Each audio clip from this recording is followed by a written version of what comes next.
Hi, my friends. Hey there. Hey João, hey Norah, How are you guys?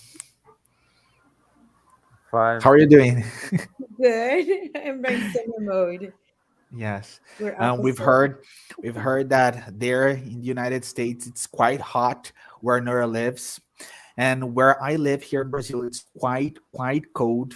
I live in this south part of the country. It's quite cold. I don't know what about the part where Daniel lives. If it's hot or cold, it never gets cold there. I think. Never. It's hot all the year. Oh my This is really God. interesting. So we're in really different climates in terms of weather, but we're in the same climate when it comes to this amazing book. We're finishing tonight the first part of the book. We've reached, and we're going to talk about that tonight, a really emotional part, a very important part in Saul of Tarsus' life, this great apostle.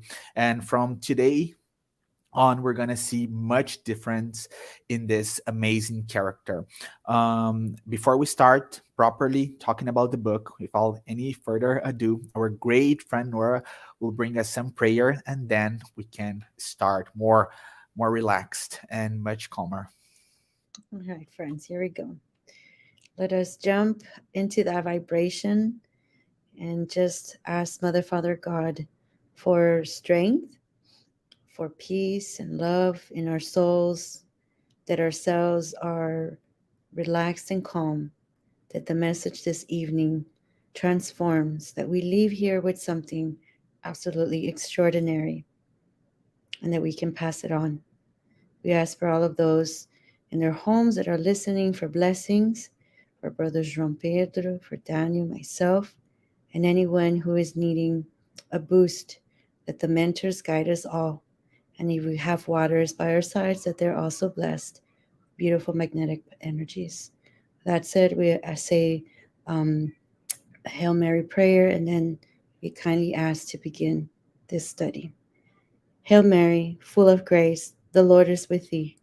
Blessed art thou among women, and blessed is the fruit of thy womb, Jesus.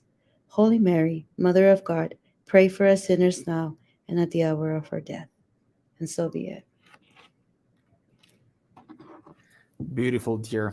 Thank you. Beautiful. So, before we start talking about today pages, let's recap a little about what Nora brought us last week. So we saw Saul of Tarsus in a sunny morning. He was in the Sanhedrin and he was eagerly questioning one of his helpers. Isaac, have you complied with my orders about the information I requested?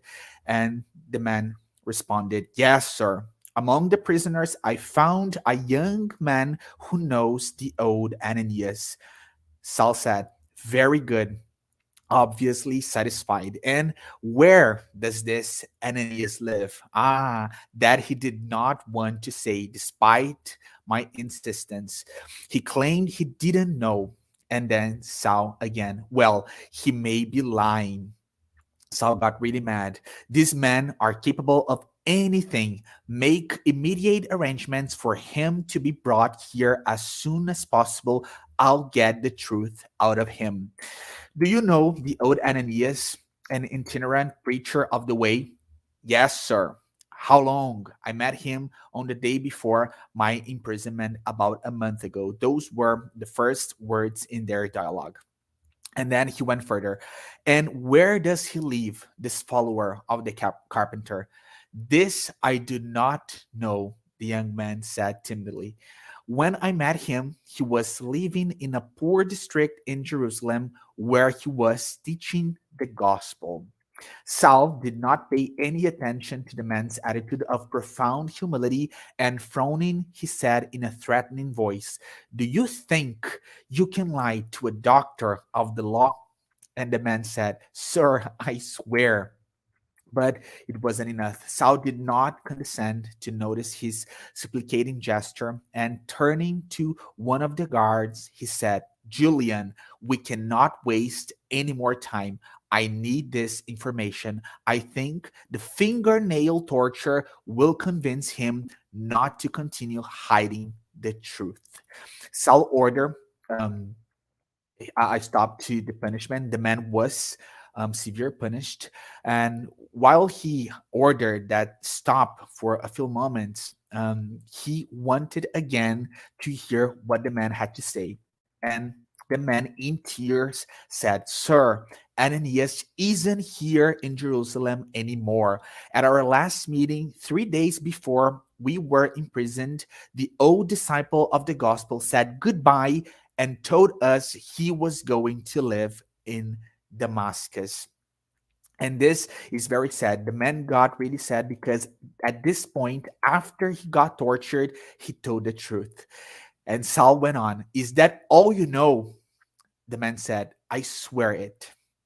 In 2 days' time, Saul of Tarsus called what he regarded as a singularly important meeting of the Sanhedrin. All his colleagues answered the call without exception. The doctor of the law opened the session and explained the reason for the meeting. So, this is the context that the Bible doesn't bring for us in much details.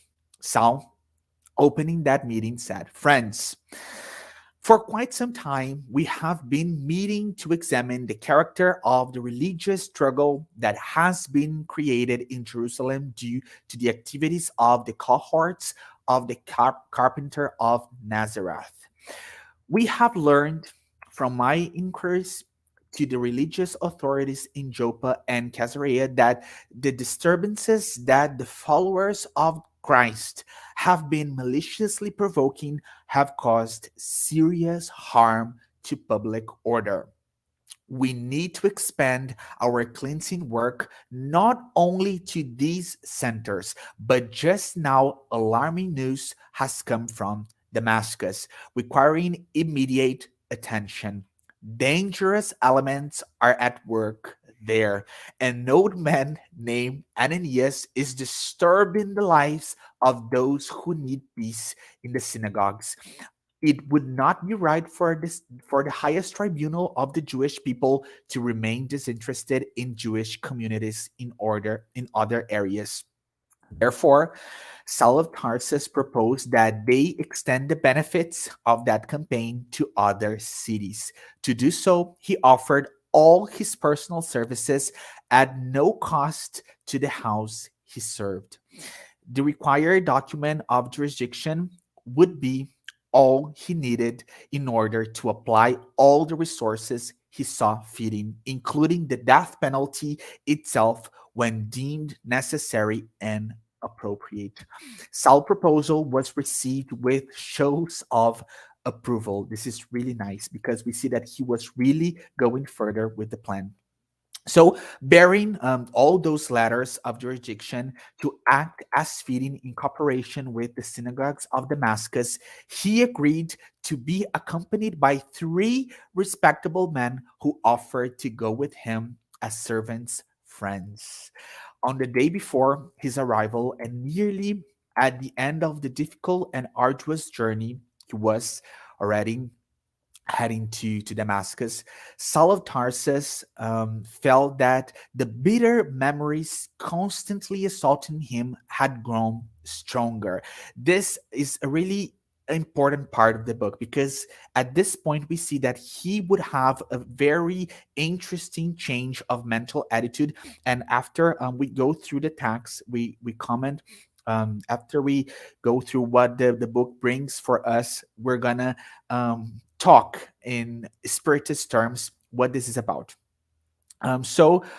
Secret powers, he felt like secret powers were forcing him into profound self examination. He recalled the early dreams of his youth, where to find the peace of mind that early in his life was the object of his most innermost thoughts. The teachers of Israel proclaimed that it could be found by fully observing the law. This is really interesting because he was really examining all those principles he was professing since he was a child. He had held to its principles above all else ever since the early impulses of youth. He had hated sin. This is really nice. The book brings us he had hated sin. He had consecrated himself to the ideal of serving God with all his might. He had not hesitated to carry out everything he considered to be his duty, even the most violent and cruel actions. As we've said before, he was a very, very honest man when it comes to defending the law of Israel. Where then, this is he thinking, where then was the spiritual peace he craved so much in his daily endeavors? No matter how much energy he spent, he saw himself as a laboratory of deeply sorrowful unrest. The concepts of the law of Moses did not seem enough to satisfy his overwhelming thirst. This is amazing, this information that Emmanuel brings us in this book. Although, and this is self thinking, those followers of the crucified carpenter, however, possessed an unknown peace of mind. The alleged ignorance of the gravest problems of life did not apply in their case, for Stephen had possessed a powerful mind and had shown upon dying an impressive composure accompanied by spiritual values that were truly amazing. In spite of the fact that his companions were calling his attention to the first sights of Damascus outlined in the distance, Saul could not rid himself of this gloomy soliloquy. He himself could not explain what was happening with him. His memories were reaching back to the time of his early childhood. His entire industrial past appeared clearly in that introspective examination. Among all the familiar figures, the memory of Stephen and Abigail stood out the most, as if urging him to question himself even further. Why had these two siblings from Corinth acquired such preeminence amid all the problems of his inner self? Saul was thinking, reflecting. He remembered his most noteworthy friends, but in none of them did he find moral qualities like those of that young preacher of the way. He was thinking about Stephen, who had challenged his political religious authority right there in front of all Jerusalem, disdaining humiliation and death, only to die thereafter, blessing Saul's iniquitous and implacable decision. What power had brought them together in the labyrinth of the world in such a way that his heart would never forget them? The painful truth of the matter was that he had found no inner peace despite his victories and the enjoyment of all the prerogatives and privileges of the most eminent personages of his people. He lined up in his mind the young woman he had met throughout his life.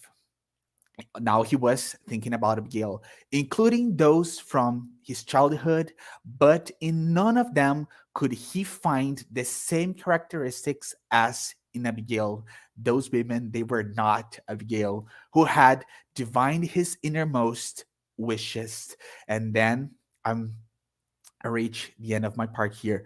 Tormented by this deep increase absorbing his mind, he seemed to wake up from a long nightmare. Now we're with Daniel.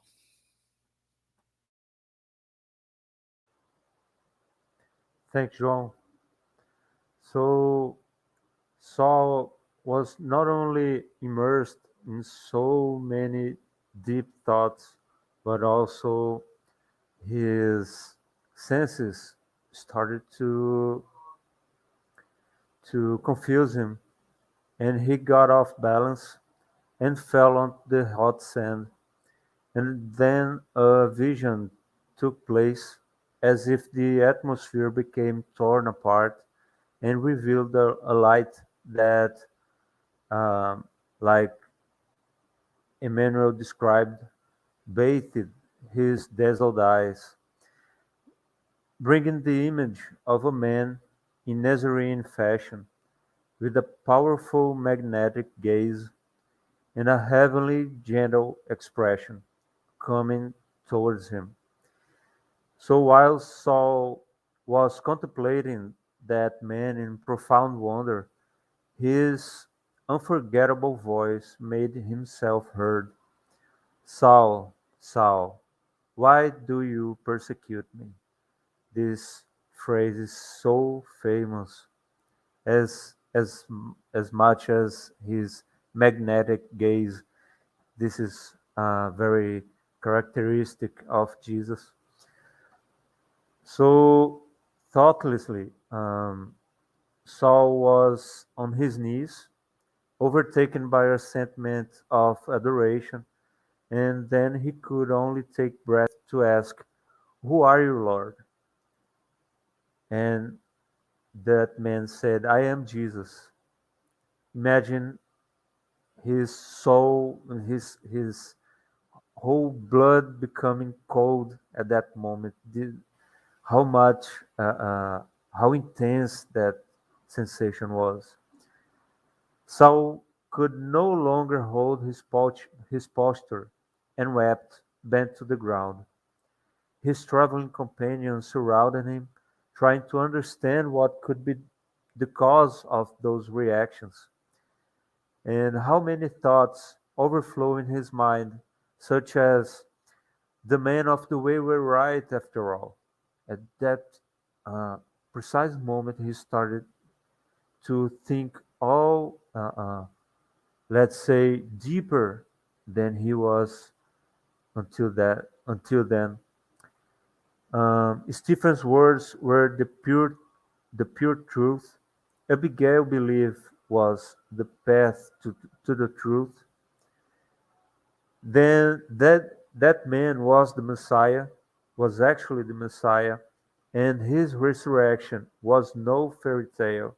So imagine how much it was.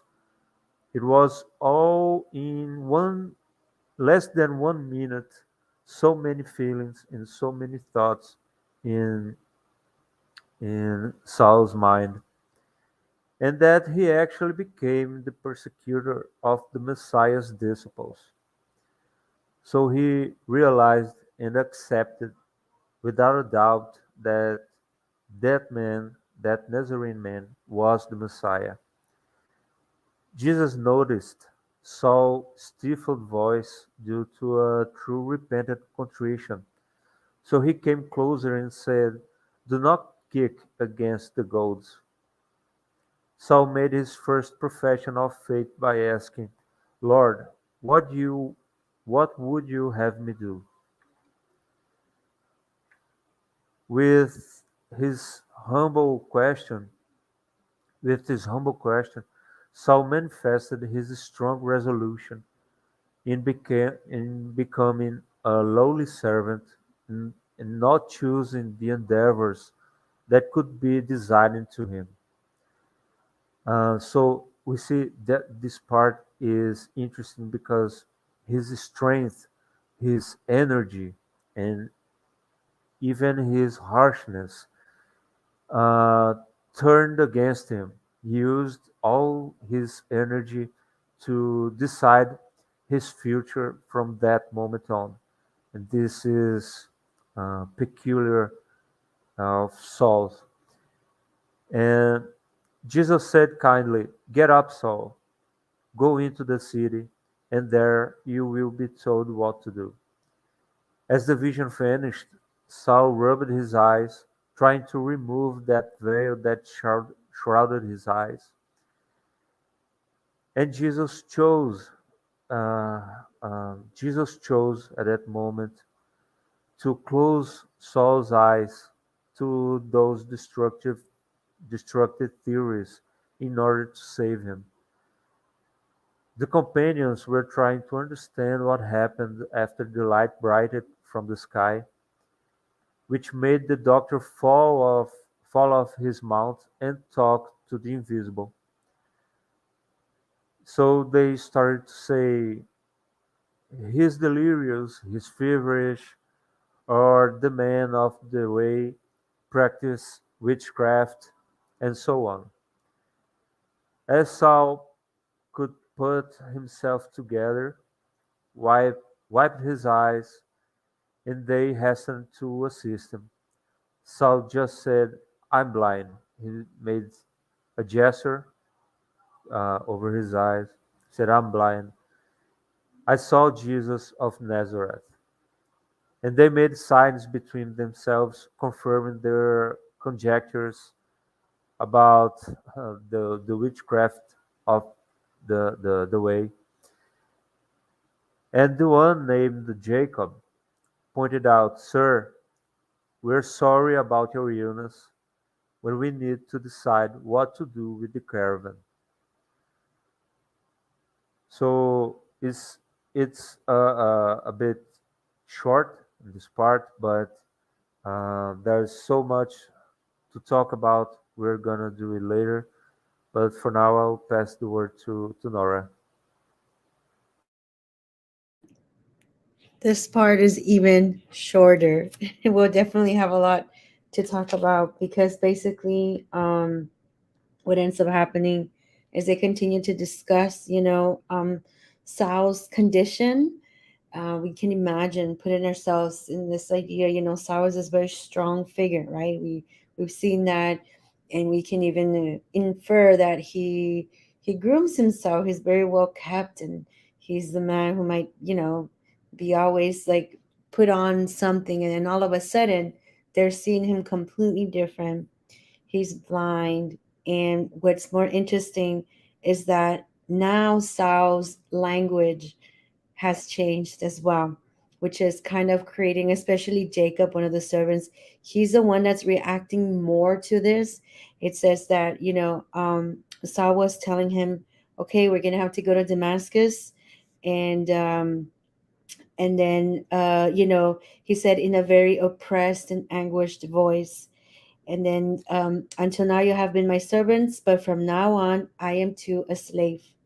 I no longer belong to myself. when when Saul says that, it Emmanuel says that Jacob like started to cry because he was like, oh, something's off with Saul. He's not his usual self. And so they make a plan. So the plan is then they're going to go to Damascus where he's going to get help, medical help. And then the important key is that Saul tells the servants, hey, you guys are going to go to Jerusalem, and you're gonna share the news. And so it's very interesting as they're traveling to Damascus. I was kind of thinking there is a little change every time that we've kind of had a chapter. There's always dialogue. Saul is always talking, whether he's talking to Abby or to a servant or to someone, the court. But at the end of this chapter, this part, it's very quiet, it's very reflective. And I can imagine too that as they're traveling, perhaps you guys might want to also see what you guys feel. He was probably more introverted. He had a different kind of peace, even though it might not seem like it, but he had an experience. That light was, we can't even imagine. Like something happened. I know we're going to talk about it. And so, they keep going. And as they're going into Damascus, Emmanuel describes this very solemn uh, place. Like it's very quiet, it's solemn, but it's about to rain. And it says that as they're going in there, of course, Saul has no idea it's the servants that are like leading him. Because of the rain, all of like the windows of the houses, they're all being shut down, they're being closed, right, to protect the homes. And it's such a huge contrast from what Saul was used to, right? That he walks into the city, we can imagine everybody cheering for him and the feast and all these things. But now, not only could he not walk by himself, he was being guided. But it says here that people did not even recognize who he was now as this new Saul that was ill, blind, but yet very he seemed he was at peace. So it is very powerful. I'm gonna read two things, so we can start with a discussion real quickly. And that's the part where he says, Jacob, don't worry about me. This is Sao. As for what I myself must do now, I need to get to Damascus without delay. And the rest of you, just go on. It says here, it was right for his visual perception to have ceased in order to keep forever the memory of the glorious minute of his transformation to a more sublime life. So we think about it on the surface, we could say he's worse. I mean, he's blind now, he cannot see everything who he was, but yet he's actually better because he's seeing with different eyes. In the Bible, I didn't have time to put a slide, but in Ecclesiastes, chapter 3, verses, I think, 11 and on, it says, He, God, Mother, Father, God, has made everything beautiful in its time. He has also set eternity in the hearts of men, yet they cannot fathom what God has done from beginning to end. I know that there's nothing better for men than to be happy and do good while they live, that everyone may eat and drink and find satisfaction in all his toil. This is a gift of God. I know that everything God does will endure forever. Nothing can be added to it and nothing can be taken. So it's beautiful how in this part of the Bible describes a little bit about Saul. Everything was in the time, and everything that is happening to him was neither more nor less. It was exactly what needed to happen to him. And so then we know that even though he was had a different kind of strength, right? He had to go inside of himself and he's going to have to do the work. Again, I'm reading the chapters as we're going, so I'm not sure how he is, but I know that this transformation, it's a different Saul, right? And we know who he's going to be. But nevertheless, melancholy is part of us, and there has to be a part of him too, because if not, Emmanuel wouldn't put those like the rain and the darkness and all of that. Those are like little hints that for us to know that there was still some of that. So in the gospel, Francois de Geneva actually talks a little bit about melancholy. He says, believe me and strongly resist the feelings that weaken your willpower. The yearnings for a better life are innate in the spirit of all humans, but do not seek them in this world. And nowadays, as God is sending his spirits to instruct you about the divine happiness reserved for you, patiently await the angel of deliverance, who will break the bonds that hold your spirit captive. Remember that during your trial on earth, you have a mission that you cannot doubt, whether in dedicating yourself to family or whether in fulfilling the various obligations that God has entrusted you. If during the course of this trial and while performing your task, you see worries, troubles, and vexations fall upon you, be strong and courageous in order to bear them. Face them resolutely, okay?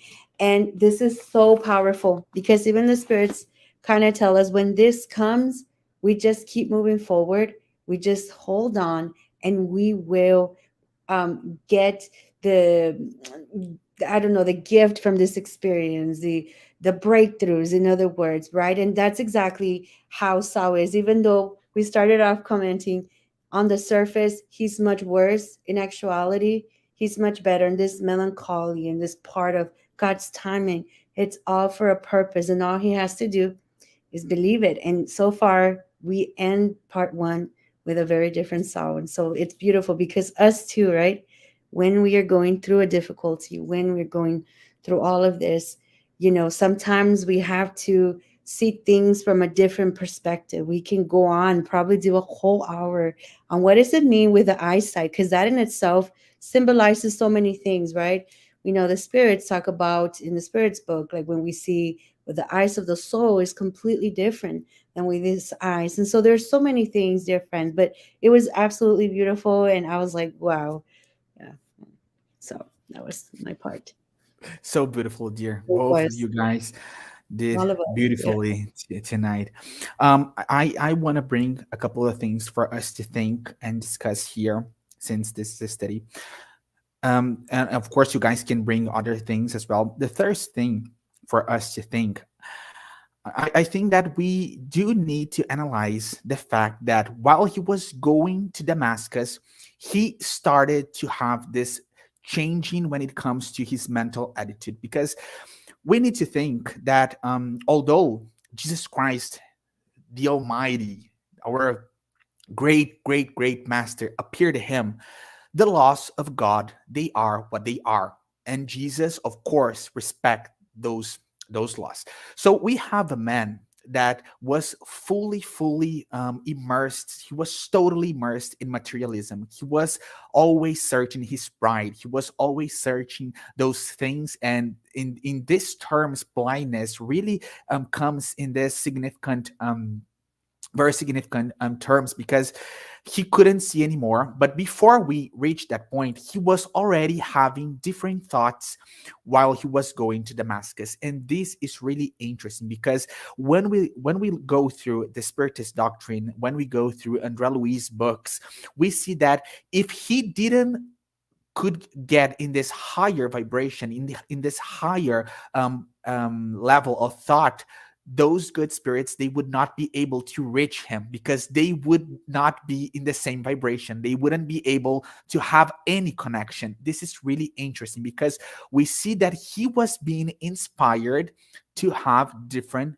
thoughts. And as he was having those different thoughts, thinking about how he was not feeling satisfied with the law of Moses, how he was needing something else, how he was admiring Stephen's peace of mind, Abigail's resignation, all of that, he was elevating his vibrational pattern. And as he gets higher and higher in terms of vibration, he could be inspired by Abigail and Stephen, that we know from everything that we have read here were good and elevated and much more purified spirits. And at the end of that journey, he could have his amazing moment with Jesus Christ himself. So the book really brings us in this part for us this amazing reflection, how we need to help ourselves in order to be helped, how we need to do our part and to go through our part of the way that we have to go through in order to get help, to be helped, to be um, surrounded by those good spirits. This is really significant, because we see here in this part of the book, and of course, we're having a study here, a very nice, practical way through which we can attract those good spirits. And we see that he's going through a huge change, and that more would happen to him. But the first thing, this first part of the way, he had to go through by himself, and he had to do this part of the work. What do you guys think about that? This vibrational difference that they had, and that he was trying to Mhm. diminish. Well, it's powerful because when we think of Saul, I mean, he was the one that was persecuting everyone, and yet he had that one-on-one experience with Jesus and that beautiful light. So we all have a past, and it doesn't matter what it is. The past is the past. Like you said, that moment that he was in that vibration, that's it. And as long and he maintains himself that way, yeah, and it's powerful. So I loved it because like I'm not perfect, and I know I haven't this life, might be the, as what I was saying, might be the first life that we really are getting an opportunity to truly study and move forward. So we cannot, it's a inspiring. And I know Daniel has always said, I relate a lot to Saul. I really like him. Have always been like Abby, right? But this is the part where totally Daniel, right? Because that's beautiful. Yeah. Bro, do you want to say something about this? Yeah, I thought the same way that you did, and this this is those those feelings and thoughts he saw or was having at the trip. were really a preparation for what was coming. So I don't believe that happened. That preparation um, occurred only during the trip. It was before, days and days before, and through the books, mostly from André Luiz, we learned that the spirits work a lot to, in silent and anonymously, prepare us to great transformations in our lives. Of course, we are talking about not ordinary spirits here. We're talking about very mature and probably much older than us, those spirits. Um, Stephen, Saul, Abigail, and he was really prepared, just like you said. I agree 100%. And I thought about the phenomenon itself. How could this happen? Because we learn in through the books that we have this equipment, which is our body, to be prepared, especially for mediumnity. So science nowadays speculates about uh, quartz crystals over covering our pituitary gland. So if you, hypothetically, if you don't have those crystals, you can't manifest mediumnity in an evident way. Okay, so like a phenomenon. But how this can happen, even involving Jesus? And I think this is the answer. How many resources Jesus may know to make this happen in order to save not only Saul, but so many. We can think ourselves like his sons, you know, sons and daughters of Saul's letters that he wrote after that day. So it's it's giant, you know, it's so great.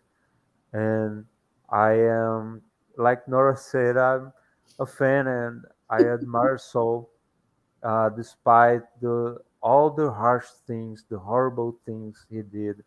But I can understand how he was so devoted to that theory.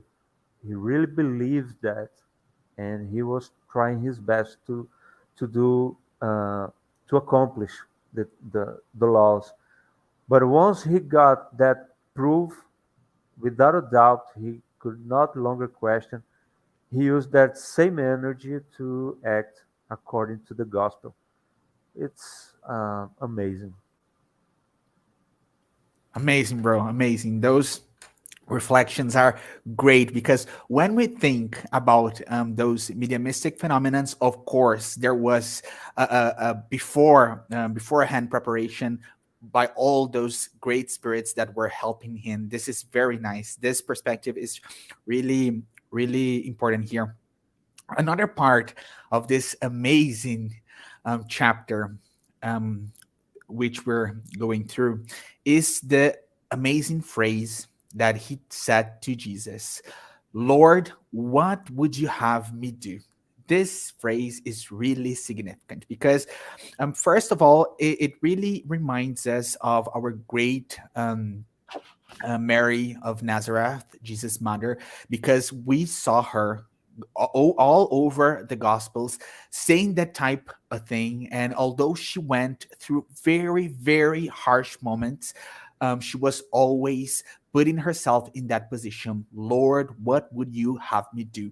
This is really interesting because when we look to those characters, we see that as Daniel has started talking, there is this huge preparation. We know that Mother Mary, she needed this huge a huge enterprise so she could come. And with a spirit like Saul of Tarsus, it wouldn't be different. Although I do think that she's totally different. She has a much more purified spirit. But he, as we've seen before, he was a very honest man when it comes to defending what he believed. So at that point, when he saw that Jesus was real, that Jesus was the Messiah, that Jesus was calling him, he said those amazing, beautiful words. A very interesting thing for us to think here is I'm gonna tell you guys a story. A couple of weeks ago, a guy found me on Instagram in this live videos that we do, and he told me that he wasn't thinking he had just read this book, and that he wasn't thinking that it was fair that he read the entire book. So I'm not giving any spoilers, but he didn't think that it was fair for Jesus to appear the Saul of Tarsus, that Jesus does not appear to anybody, that he had this huge chance. And then we enter this reflection, and this is really important here. We are being called every single day. We are in a very, very different position. Our lives as Christians, they are much easier. We have the gospel. We have the gospel in our iPhones, in our Kindles. We have the gospel. We have Jesus calling us every single day. Why aren't we as Christians saying those exact same words? Lord, what you would have me do? Because do we believe as he was believing, or we don't believe? Why are we not putting ourselves in that position? And it's not fair, and it's not appropriate for us to think that Jesus was giving him any privilege, because he was not. As we've seen, he was being prepared much longer with the Jewish tradition, with being an honest man about all that, to become this huge apostle of Christ. And when the time came, he was ready. He was ready, and he said those words in a very just, honest, and beautiful way. A very important reflection here. Why aren't we as Christians saying those exact same words? What do you Absolutely. guys think? And even when we think about it, we can take this in like different terms. If we don't want to be religious, um, we don't have to, we could take it literal, or somebody could literally see that. Or we can take it as like, it doesn't have to be like it was an actual light, that it was like him. It could be like when people are in meditation, when they're in this place, right? Like you talked about that vibration. It could have been an energetic moment. So sometimes it might be more comfortable depending where we're at. And I know this is a historical book and it's spiritism, but sometimes we can understand things differently. And I personally, I could see, what the thing is, that we all can have this experience. It doesn't have to be literal, like I need to see the light in order for it to be fair, like Sal. Like if I keep working, keep working, because it's a lot of discipline. And like you said, we have to remove the materialistic components, which takes time in order for us to reach to that vibration. But Jean, like you said, today Jesus is not an actual image. It's through everything, or God, the light, the source. We are already at this understanding that it's an experience now. And we could have these experiences through so many things, and even just us interacting here, right?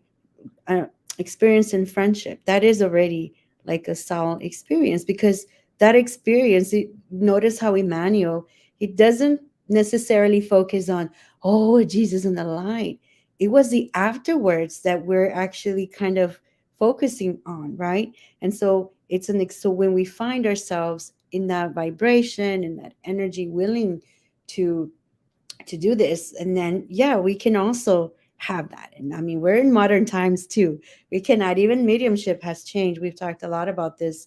It's not like before, Allan Kardec's time, the tables and everything. Today is a little bit different, and we could say that these experiences are different and they're unique to us.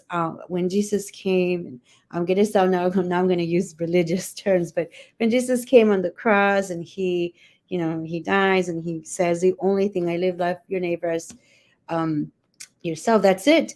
All of a sudden is we have access to this. Not just people of the law, not just people who are educated, not just certain people. We all have access to Jesus. And that's exactly, I don't know if I'm making sense, you guys, but that's the way I see it. It's interesting though, because I never thought about it that way. I was like, oh, wow, how beautiful. Like, wow, interesting. Bro, do you want to say something? I was looking at Norah at the frame, and I noticed uh, the phrase under Kardec Radio logo. It's nourish your soul. So that's what we are doing right here with those reflections. And why aren't we making this question? Um, yeah, that's a fault. That's a flaw that we have, but we have to not. I think. Let me say, I don't. A few years ago, I really reduced the number of prayers that I make.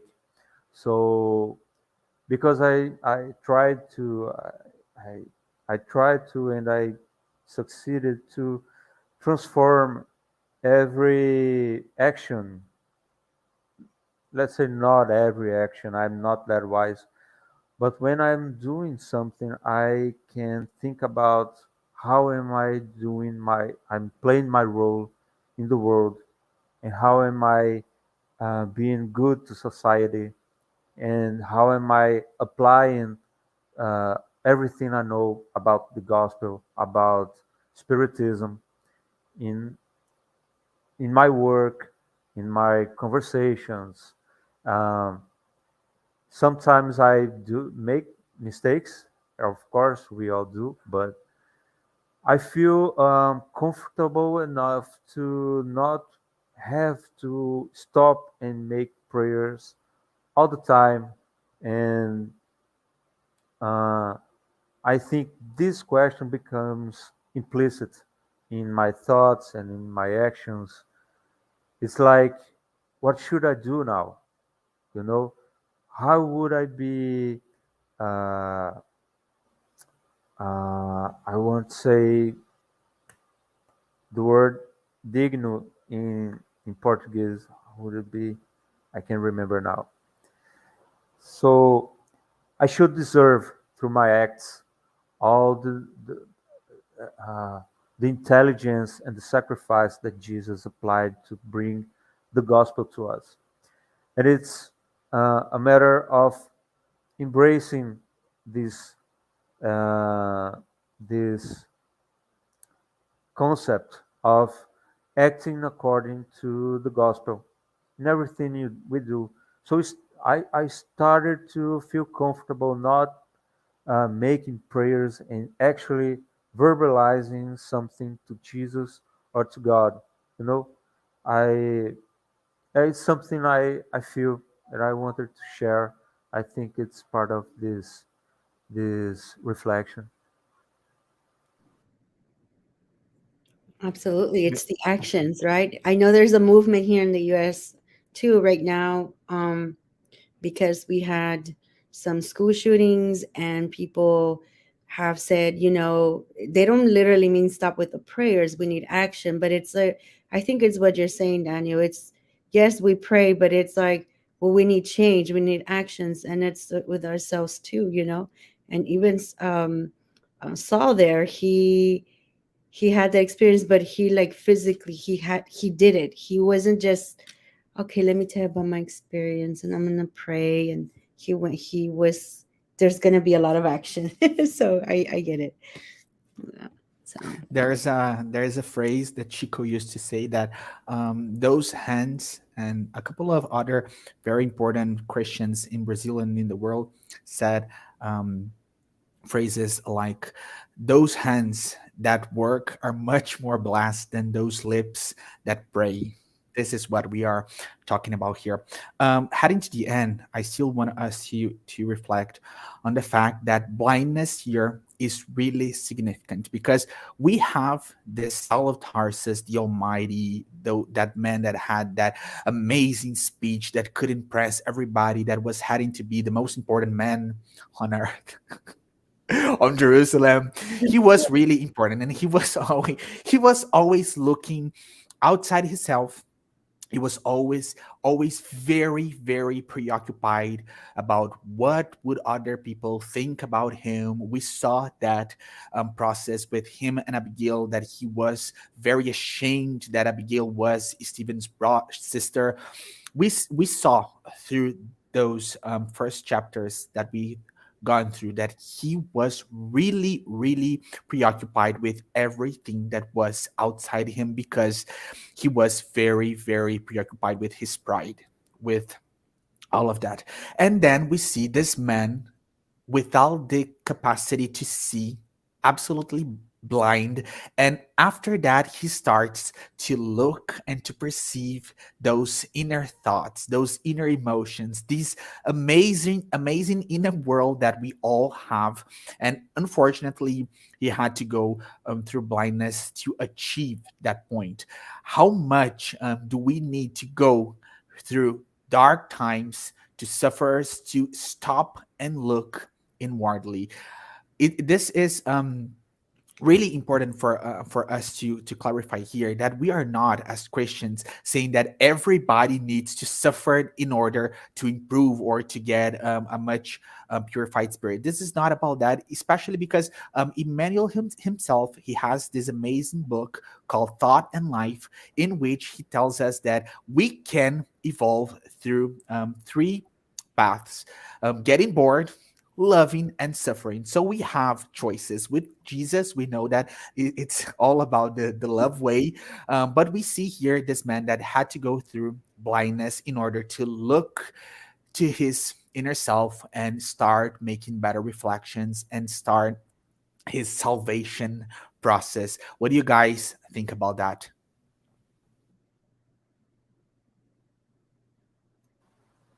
Nora leads first. I knew was gonna say you go. Do I have to say I second that, and actually he it was, I'm gonna go based on the text here because I know sometimes I go on it, when he was walking, he had to be guided, it says here, with faltering steps, his feet hurting at each uncertain movement. He would walk in any manner possible in order to carry out the divine orders, right? It was indispensable not to mind the difficulties.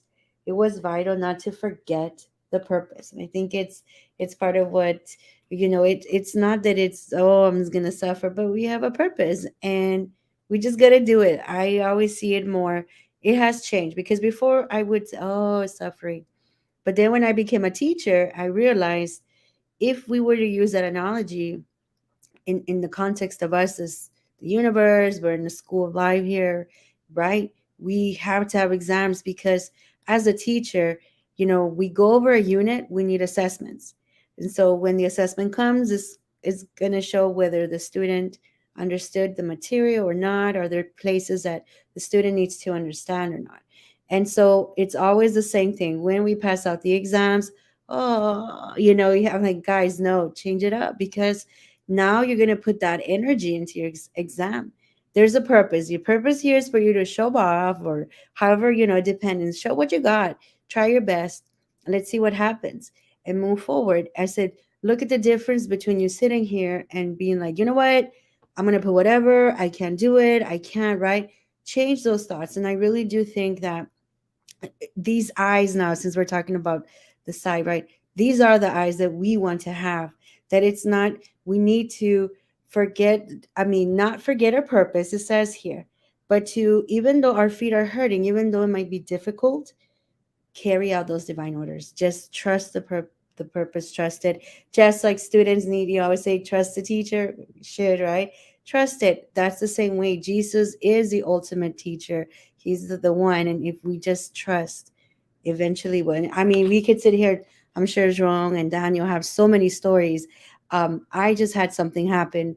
It's too long, but the idea is I could not believe that I was being protected. Yet I thought, oh, because we're human. And I was like, oh no, there was a purpose. It was just having faith and praying. And I, all of us, we are saved, just like Sao too had his mentors. We all have our mentors. We all have the things that come with us, but we just need to trust and not focus on the suffering, but just see it. It's a test. Move forward. Okay, next. It has helped me a lot. I don't know about you all, but it has helped a lot when I see it that way. Because we all have problems. It's not easy. We all have issues. Yeah, absolutely. Bro, your turn. We have this this phenomenon of getting soul blind has a moral purpose, as Norah said, and it's very well established. And I'm especially interested in the phenomenon. How could this be done? Um, of course, I don't know, but I like to seek some clues to understand a bit more. So, uh, science has shown us, um, like a live wire we have inside our bodies. They look like blue strings, microscopic blue strings that cover all our body, and it matches pretty much like the acupoints, the acupuncture. And this proves how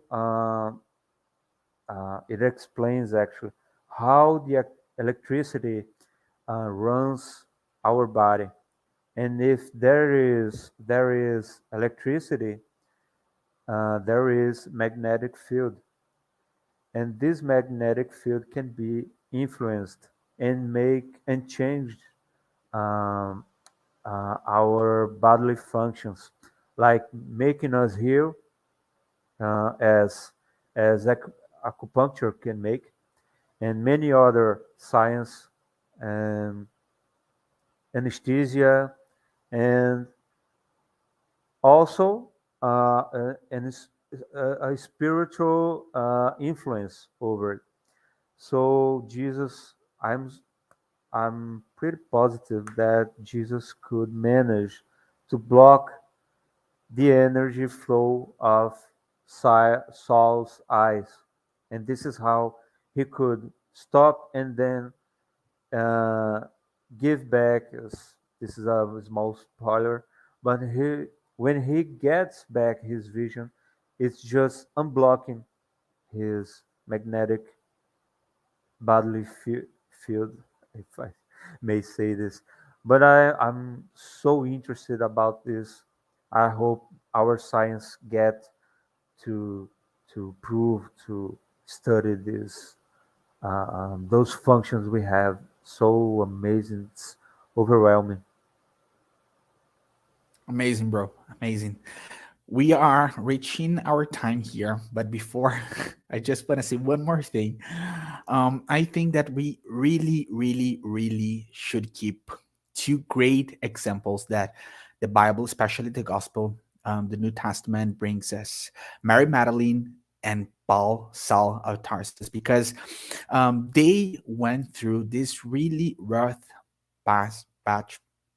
They were really immersed in materialism. We've seen both of them through those amazing stories that were psychographed by Chico Xavier, and yet they both had those amazing experiences with Christ. She was the first one to see the resurrected Christ, and he was presented, he had received that amazing gift of seeing Christ in that way to Damascus. So through those two great examples, we can have this huge hope that there is much ways for us to evolve, because we are talking about two characters, about two spirits that in one incarnation, they went through all that through this huge transformation. So we don't, because a couple of times as spiritists, we think that we need to go through 1,000 incarnations in order to get purified. And here we have this amazing example, because I'm not going to give an spoiler, but talking about Mary Magdalene, she was received when she was discarnating by Christ himself in the spirituality. So we are able to do great deeds, to evolve a lot, to purify ourselves. The way is not that easy, and the door is quite narrow, but it is possible. So I do want us to keep in our hearts that it is possible. Evolving is a truthful possibility that we have here while incarnated beings on earth. Do you guys want to say something before we finish? I didn't even open. Maybe when we start talking about the healings, we can bring in the signs. But, this book, I think I had mentioned it. It's beautiful because the first part has a lot of those values, I think. And, it's still very, very Christian. I just feel like that. And I feel like now we're starting to get right around more of the spiritist stuff or the mediumistic stuff, the stuff that Daniel is bringing. So it's just so the way Emmanuel takes us through this, like a true teacher, very subtle and softly, just like the changes that Saul has had is just phenomenal. And I'm really loving this, and it's a beautiful book, friends. If you have not read it, it would be great. Right now it's summer, so it'd be a great summer read. And if you're in Brazil during the winter, come on, a book with a coffee is like priceless. And Emmanuel there, because I feel like when we read, we're like connecting to them. It's beautiful. So thank you, friends. Bro, do you want to say something? Oh no, just thank you guys. It's been amazing. Let's go. Let's go through all this book. Yes, It's let's it's go. been amazing. Yes, So much. yes, the best speech. Let's go. Let's keep on going, guys. I want to thank Yeah. you both as well, my great friends here, with which I learned so much. I have been learning a lot with you too. I want to thank everybody that is still here with us, everybody that is accompanying the studies. I have received much great messages. I'm really happy, and having you guys with us, this makes the journey much more colorful, pretty, and happier, much happier. So we have finished tonight the first part of the book. I'm really happy that we've gotten to here. Really grateful, really grateful. So the tone of tonight is gratitude. Thank you guys so much. I see you guys next week. Okay, thank you. Bye Bye. See bye. you guys. Bye bye. Bye.